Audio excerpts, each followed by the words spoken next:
بسم الله والصلاة والسلام على رسول الله و آله الطیبین الطاهرین و اصحابه غر المیامین. عزیزان بیننده، در حلقه گذشته درباره کتاب کافی صحبت کردیم و درباره روایت‌های پیامبر در اون کتاب، روایت‌های علی بن ابی طالب، روایت‌های فاطمه که تمام وجود نداشت و روایت حسن و حسین و غیر از این صحبت کردیم و نسبت اونها رو، یعنی که فایز اونها رو برآوردیم که چند فایزی و کتاب‌ها از پیامبر علیه السلام روایت شده است، یا از علی یا از حسن یا از حسین یا از فاطمه یا اینو. خیلی سیر و گشت عجیب بود در حقیقت. امیدوارم که شما در این سیر و گشت راحت کرده باشید. امروز باشد دوستان درباره شبهه‌هایی که این شخص نسبت زن‌های پیامبر و نسبت پیامبر علیه السلام، نسبت اصحاب پیامبر افکند صحبت خواهیم کرد. از جمله سخنانی که این مرد گفت بسیار بی‌آدابانه نسبت پیامبر بود، بسیار بد اخلاقی نسبت پیامبر بود، زبان درازی نسبت پیامبر، زبان درازی نسبت ناموسی پیامبر علیه السلام و اصحاب پیامبر بود. نامزد بازی، عشق بازی، پدرفیل، شهوت. آیا عایشه 9 ساله خانه‌دار شده بود؟ عایشه بکر نبود؟ کدام پدر دختری خودش رو 6 ساله خودش رو به کسی میداد گرچه پیغمبرم باشد؟ عایشه میگه زن جبیر بود، عایشه شوهر دیده بود، عایشه دوشیزه نبود، یعنی پیش از پیامبر شوهر کرده بود. در 6 سالگی پیامبر باید در خونش برد و تهمت و بی‌ادبی های زیاد نسبتی پیامبر صلی الله علیه و سلم. خب اصل گفتیم که اینها وقتی که صحابه رو تهمت میزنن، وقتی که مادرای مؤمنان رو تهمت میزنن، هدفشون پیامبر است. هدف از تهمت زدن به اصحاب و به آل، این تهمت زدن به پیامبر صلی الله علیه و سلم است. نمیتونن که آشکارا پیامبر متهم کنن، آشکارا تهمت به پیامبر کنن از راه صحابه یا از راه آل یا اینکه از راه ازواج مطهرات میدارن. اکنون من جواباً به این شبههایی که انسان میگوید بعضی کتاب‌های اونها رو ورق زدیم و برای شما از اونجا بعضی سر و اسراری که بسیاری اونها نمیدونن، اینا گفتن شر میدونن برای مردم، اون سر و اسرار رو بیرون کشیدیم، خصوصا از کتاب بحور الانوار یا که بحور الظلمات.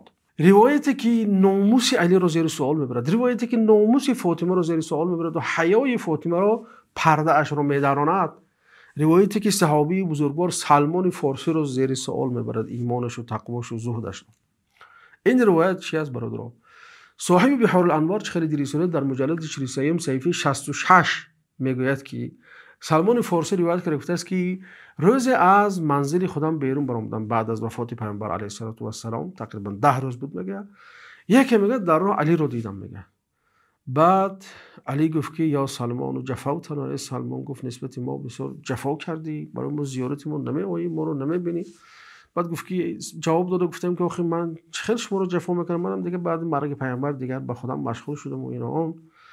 خب بعد میگه که یا سلمان،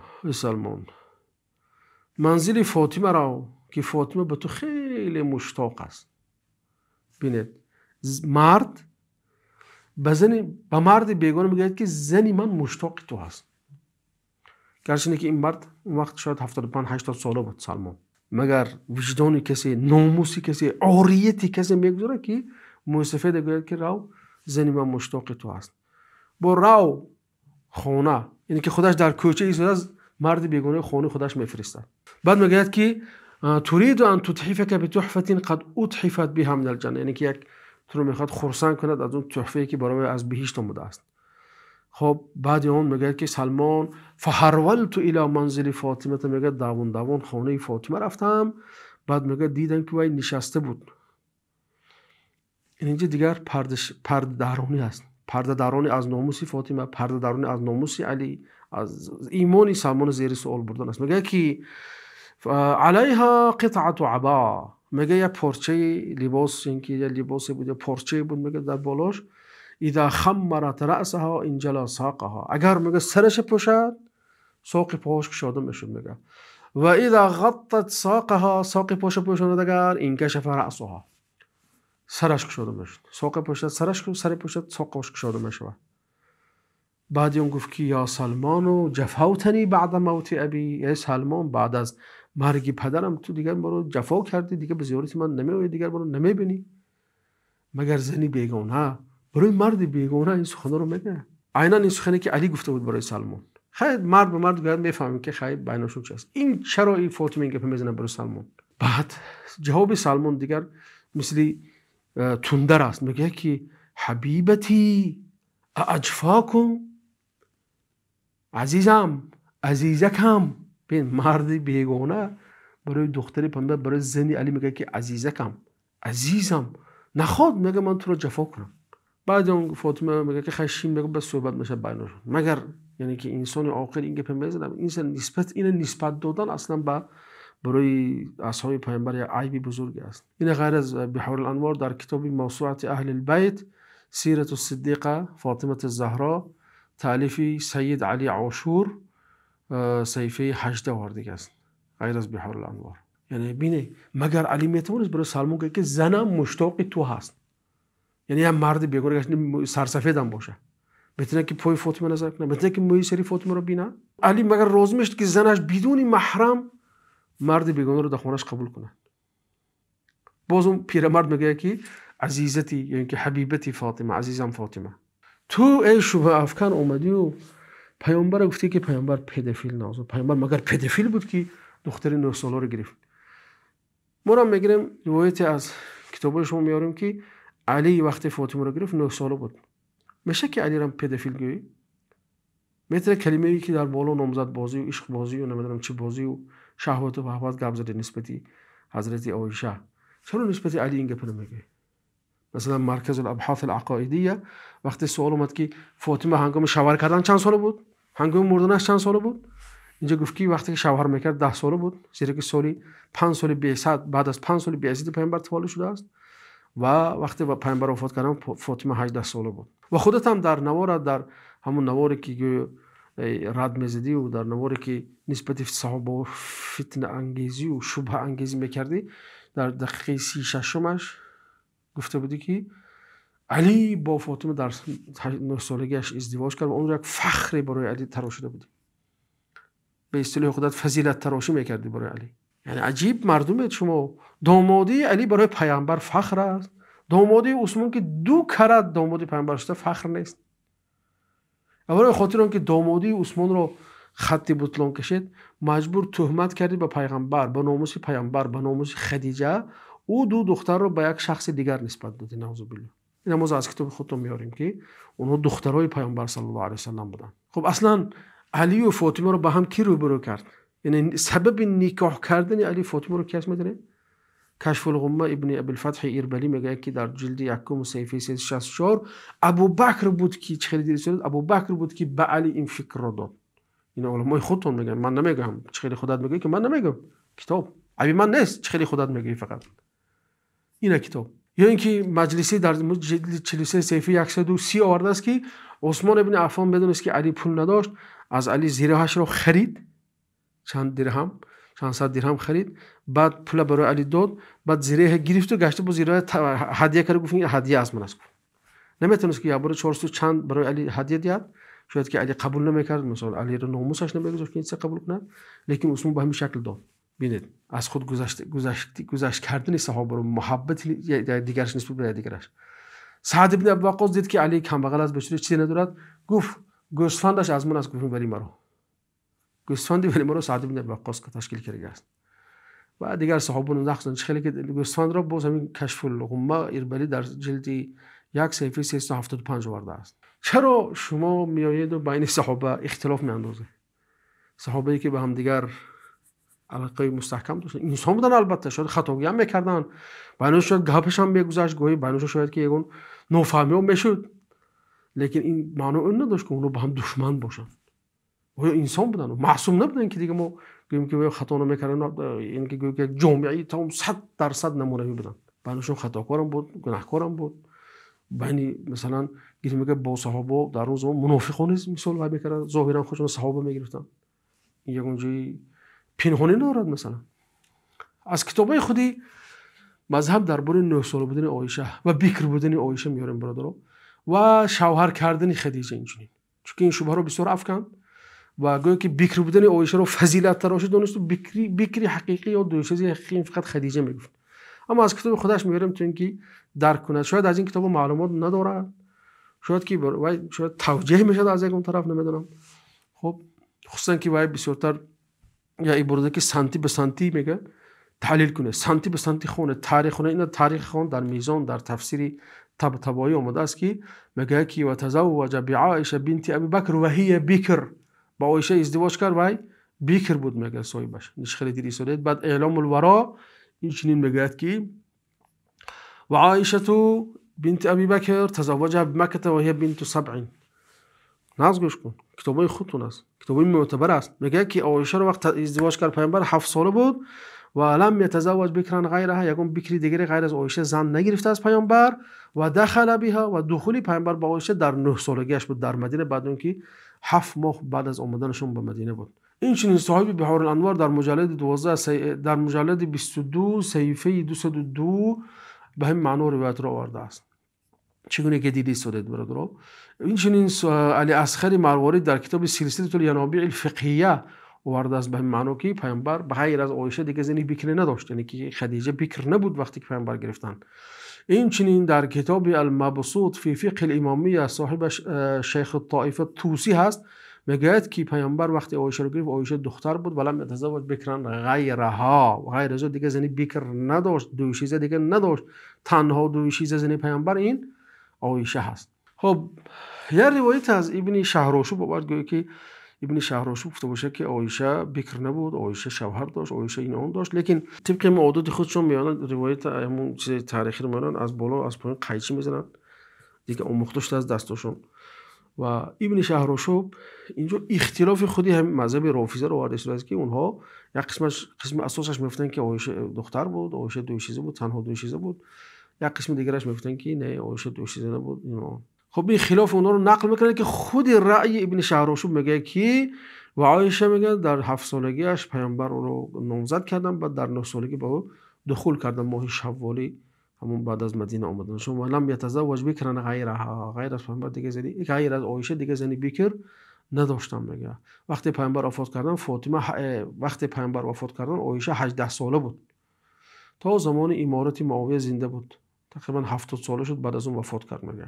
این چنین برادر طوسی و عسکری، طبرسی، جواد عاملی و محمد جواد مغنیه در کتاب‌های خودشون آوردن که عایشه یگانه زن دوشیزه و 9 ساله زنی پیامبر شده بود. طوسی در کتاب المبسوط جلد 4 صفحه 270 آورده است و عسکری در الاوائل صفحه 115 آورده است و اعلام الورای طبرسی صفحه 267 آورده است و مفتاح الکرامه جواد عاملی جلد 10 صفحه 289 و الحسین و بطلة کربلا محمد جواد مغنیه صفحه 22 اینجا آورده است. این خودتون دیده دیگه که عایشه به اعتراف علمای اونها در 9 سالگی شوهر کرده و یگانه دوشیزه زنی پیامبر صلی الله علیه و سلم هم عایشه هست. خب شروع میکنیم به شبهه دیگر. در اون نمونه شبهه میارد میگفت که عایشه و پیامبر زیر لحاف بودند و عثمان ابن عفان آمد و پیامبر بعد گویم که ابوبکر و عمر آمدن، پیامبر از زیر لحاف یعنی که بیشتر بیرون نبرآمدن، لیکن وقتی عثمان اومد برآمدن خودشون گویا که نشستن از زیر لحاف بیرون نشستن. خب این مرد گویا که دیوانه است یا خوش به دیوانگی میزنه، دیوان که دیده و دونسته میخواد مردم بیننده خودش احمق کند، اونو فریب کند. این حدیث رو آورد به یه حدیث دیگر آمیخته کرد، یا قصدم یا اینکه ندانسته. حدیث برادر خیلی است که امام مسلم آورده است که عایشه میگه که پیامبر پهلو زده بودن، زیر بالا و پشت نه، زیر لحاف نه، همراه زنشون نه، میگه پهلو زده بودن. در روایت بخاری اومده است یا سانش یا ساقش گشادگی بود میگه پیامبر. خیلی که این روایت دیدی شده اینجا روایت بخاری میگه که اول مسئله همون حدیث لحاف گیم به حدیث عثمان چشگم بزنیم.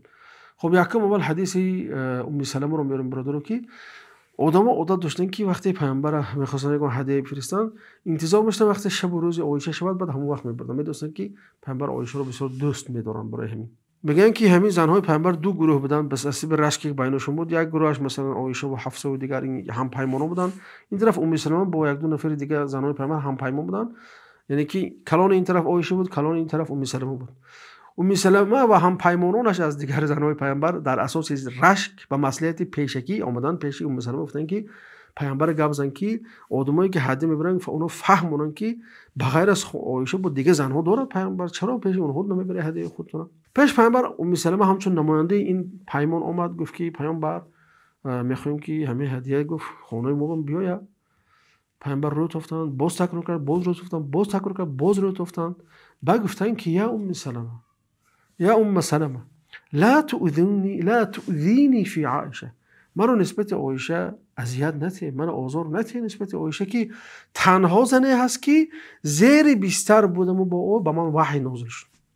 یعنی اینجا پیامبر خواستم فضیلت عایشه رو بیان کنه که یگان تو خیلی نشدی، لیکن عایشه زیر لحاف من بود، لیکن به من وحی نازل شد میگن صلی الله علیه و سلم. این روایتی بخاری هست. این روایت این مردک آورد و بچی اومخت کرد، بعد در آمدن و داخل شدن ابوبکر و عمر و عثمان به خانه پیامبر. که دیگه حدیث است که مسلم روایت میکنه درباره فضیلت عثمان که عایشه میگه که ما در خانه بودیم، پیامبر خدا صلی الله علیه و سلم یک پهلو زده بود و یا اینکه ساق پاش یا اینکه سانش شادگی بود. ابوبکر در اومد، پیامبر اینکه هیئت خود تغییر نداد، عمر در اومد هیئتش تغییر نداد. وقتی عثمان در اومد پیامبر هیئت خودش تغییر داد و همون زانوش یا اینکه ساق پاش یا سانش پوشونید میگه. بعد میگه وقتی عثمان برام رفت من پیامبر پرسیدم که پیامبر چرا ابوبکر و عمر در اومد گفت هیئت خود تغییر ندادی، لیکن وقتی من در اومدم، وقتی که عثمان در اومد هیئت خود تغییر دادی.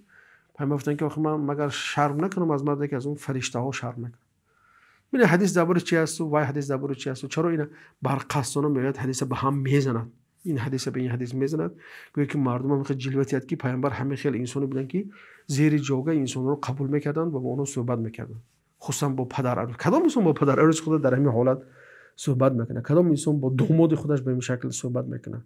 یعنی اینجا اول میخواد توهین به عایشه کنند، عایشه رو زیر سوال برد، لیکن اینجا پیامبر زیر سوال برده شده است. اکنون شروع میکنیم با روایتایی که علی و فاطمه رو توهین میکنند از کتابه اونها. البته ما اهل بیت دوست می‌داریم، اهل بیت نوری دیدیم ما اصلا احترام زیادی به اونها قائل هستیم.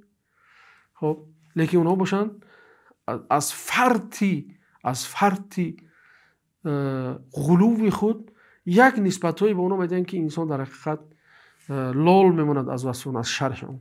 من بعضی سوال میارم برادرها، احتیاج به شرح نداره، شرح از شما هست، میتونید که در کامنت شرح خود رو گذارید. ببین میگه که الباقر و الصادق بحار الانوار بحار الظلمات، جلد 43 صفحه 42. الباقر و الصادق علیهم السلام انه كان صلی الله علیه و آله لا ينام حتى يقبل عرض وجنه فاطمه. میگه که پیامبر خواب نمیرفت تو اینکه روح فاطمه رو نبوسد یا اینکه روی خودش رو بین سینه های فاطمه میگذاشت و دعا میکرد. مگر قابل قبول است که یک زنی که بلاغت رسیده از فرزند دارد، پدرش میره و چهره خودش بالای سینه وای میگذارد.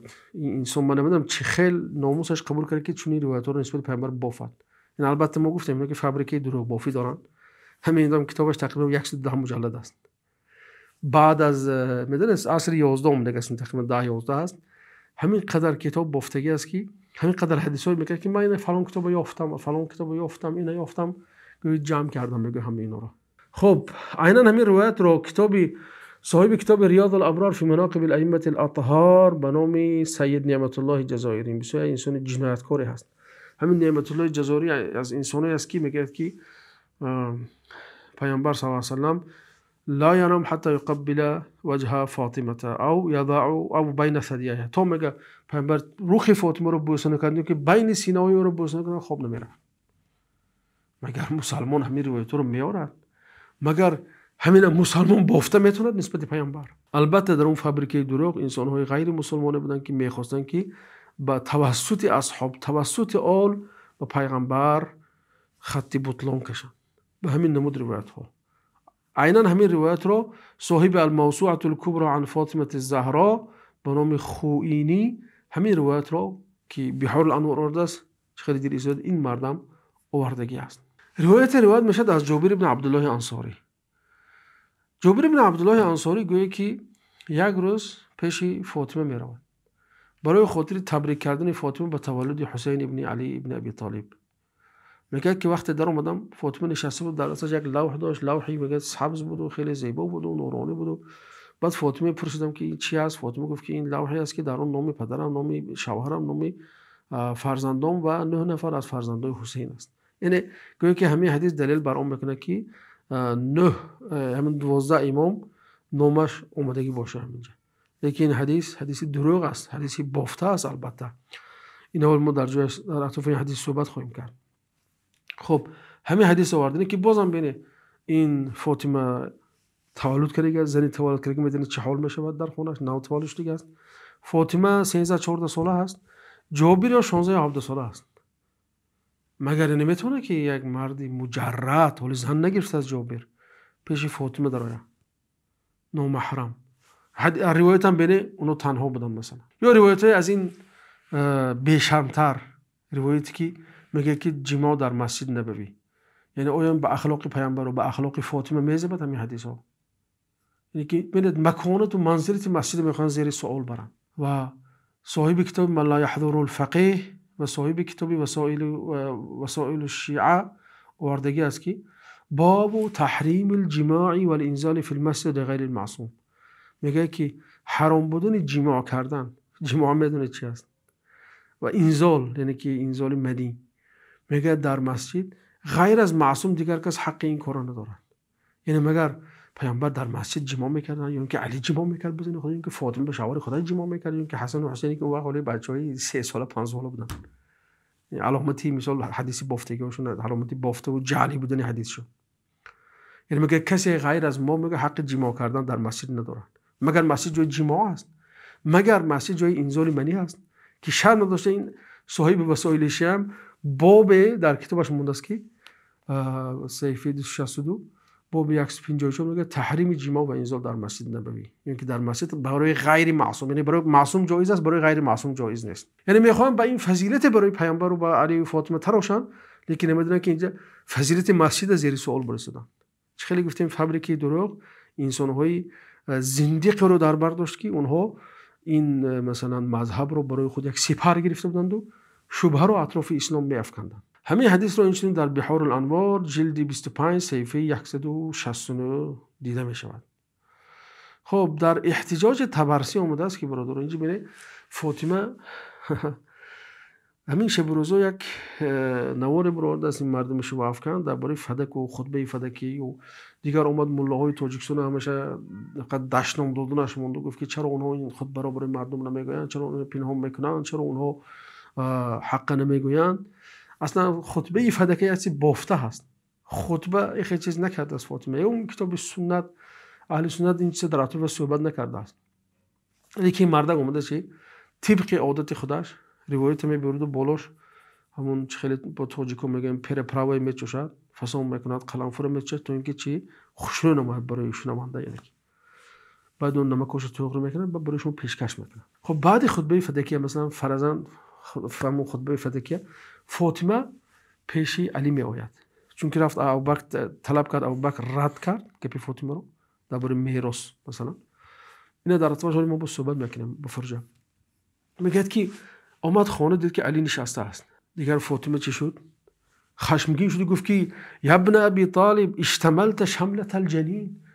بچه ابی طالب، یعنی که بیسلو گفت تو خود چی خیلی آدم تو وای داری، میگه ناموس داری که من رفتم اونجا گپ زدم طلب دارم تو باشه خانه با در خانه نشستی خودت پیچانده هستی مثل کودک جنینه که خودش هم پیچانده میشینه.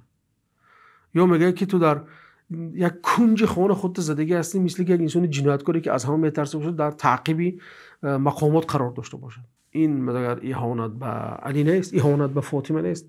مگر دختری پیامبر هم میخواد تربیت یافته بود که شوهر خودش به این الفاظ خطاب کنه؟ در کتاب احتجاج اومده هستیم صفحه 107. این چنین در بحار الانوار کتاب الفتن و المحن جزء 29 صفحه 234 اومده است. یعنی که این شرح از شماست دیگر. مگر دختری پیامبر، مگر علی که به اصطلاح شما معصوم است، فاطمه معصوم است، معصوم با معصوم میخواد جنگ میکنه مثلا؟ این چون عمده است که بار فاطمه علی روزدگی است. خیلی آمالی در کتاب صدوق الاعمال اومده است صفحه 555 میگه که و اخذت فاطمه بطرف ثوبای علی. وقتی که علی همو باغچه رو فروخت و پولش از صدقه کرد، فاطمه گفت که چی صدقه کردی؟ گفت خیلی کمبغل اومد محتاج دادم.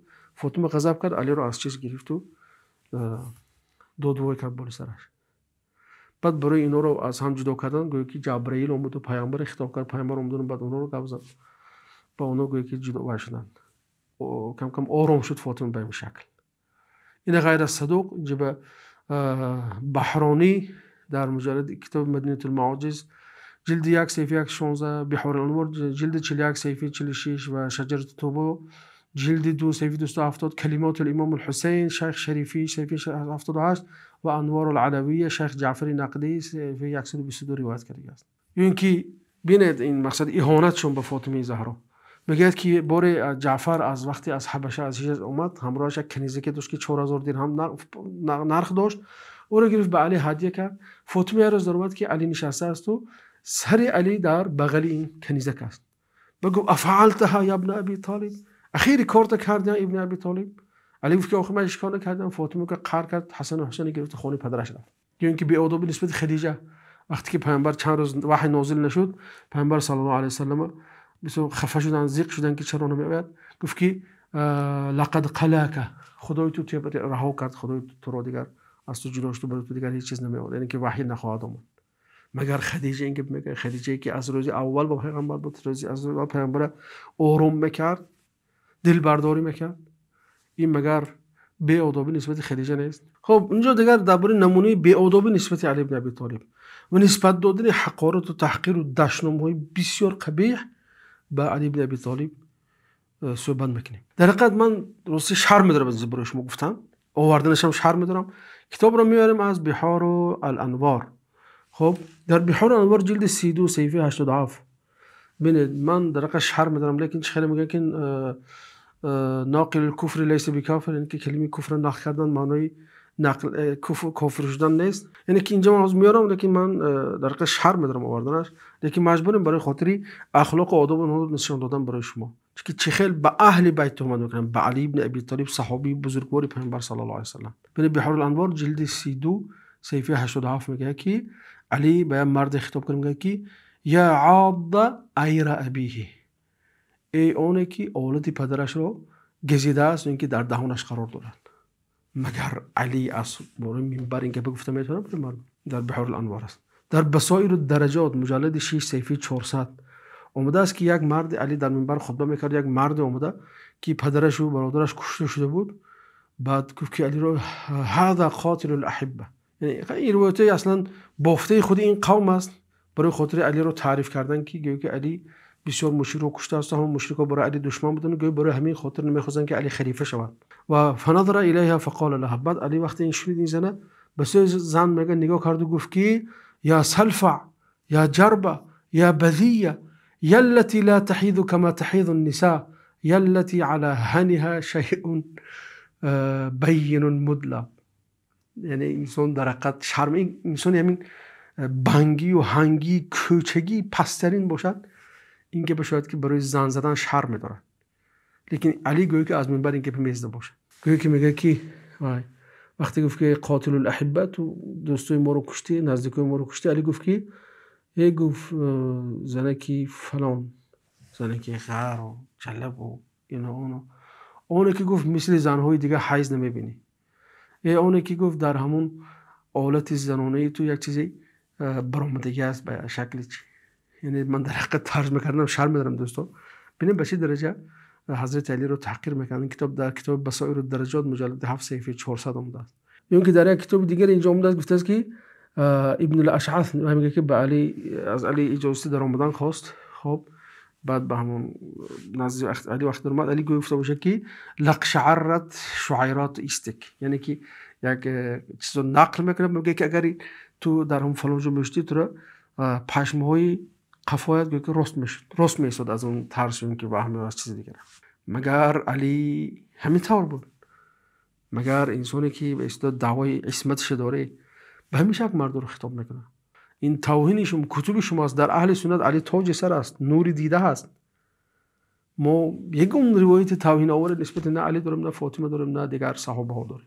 یون که علی رو ترسون شک معنی داد میکنن. خیلی که در کتاب اعمالی همین توصیه آمده است مجلد 6 صفحه 29 میگه که وقتی که مردم ابوبکر بیعت کردن، دیگر اینجا زبیر و مقداد خانه فاطمه اومدن میگه و نخواستن که از اونجا بیرون شوند.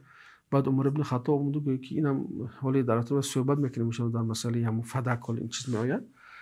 بعد خلاصش این است که علی میگه که و خرج علی ابن ابی طالب نحو العالیه، یعنی خونش زیری سوال رفته شده است. مثلا اونجا شاید که زنش شکنجه کرده شده، اگر دروغ شده است، لیکن خیلی روایت شده آوردگی است.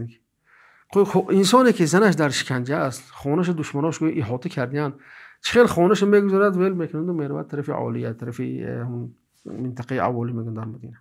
این به علی بن ابی طالب گریختن رو نسبت داشتن در این کتابش. و من خواهد اکتفا میکنم دوستان در نسبت توهین به علی بن ابی طالب و فاطمه.